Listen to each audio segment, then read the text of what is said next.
Sax. Good vibration. Reggae.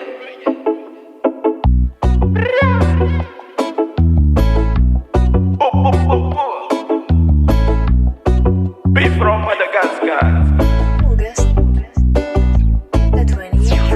Je ben foutu, je ben foutu, je ben foutu, je ben foutu, je ben foutu, je ben foutu, je ben foutu, je ben foutu, je ben foutu, je ben foutu, je ben foutu, je ben foutu, je ben foutu, je ben foutu, je ben.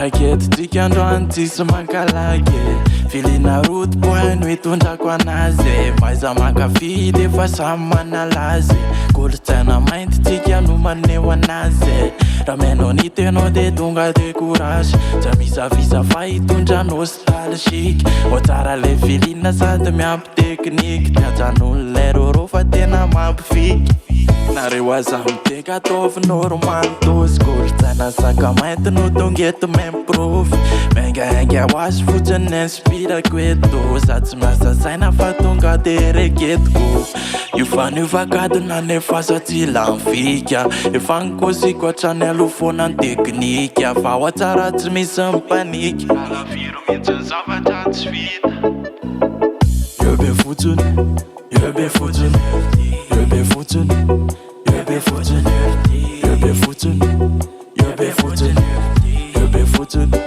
je ben foutu, je ben foutu, je ben foutu, je ben foutu, je ben foutu, je ben foutu, je ben foutu, je ben. Nous sommes là à vos côtés pour apporter de la musique gabée de la bande. Ici ce sont nos prises de son, c'est nous qui commandent. Pas besoin de personne qui va commander. Si vous avez du temps pour ça, c'est le volume que vous devez augmenter. Et comme ça vous entendez bien les lyrics de qui? Sax.